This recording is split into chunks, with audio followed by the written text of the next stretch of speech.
Samantala, malaki ang tiwala ng Gilas Pilipinas Women's Team standout si Afrel Bernardino na makakapaghubog pa ng mga future national team players sa tulong ng Women's Maharlika Pilipinas Basketball League. Yan ang report ni teammate Jamaica Mbayaka. Matapos tanghaling MVP ng inaugural season ng WMPBL, masaya si Afrel Bernardino na muling magbubukas ang ikalawang season ng kauna-unahang Pro Women's Basketball League sa bansa. Para sa kanya, malaking tulong ang WMPBL sa pagbuo ng bagong henerasyon ng Gilas players dahil marami na bagong Pinay ballers ang may potensyal na sumali sa national team. Excited na makalaro sila and excited to learn something from them.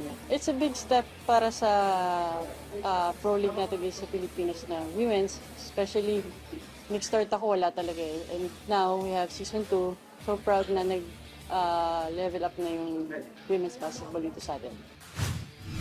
Isa ang naturang liga sa nagbigay daan sa pagpapalakas ng kababaihan sa basketball scene. Opisyal itong naging profesional noong 2025. Kamakailan isinagawa ang unang rookie draft pick nito sa isang mall sa Rizal para sa pagbubukas ng ikalawang edisyon ng liga ngayong April 12. Produkto si Bernardino ng WMPBL sa Philippine Navy Lady Sailors at isa sa mga standout ng pambansang koponan. Kasama ng Gilas, nakuha nila ang kampyonato sa 2025 Southeast Asian Games na naging daan para parangalan sila sa Philippine Sports Writers Awards. Ngayon may mas malaking misyon ng atleta, muling makapagbigay ng parangal sa bayan sa paparating na Asian Games sa Setyembre at palakasin ng women's basketball. Naniniwala si Afrel na daan ang nasabing liga sa paghubog ng lakas at potensyal ng bansa sa international stage. Jamaica Mbayaka para sa atletang Pilipino, para sa bagong Pilipinas.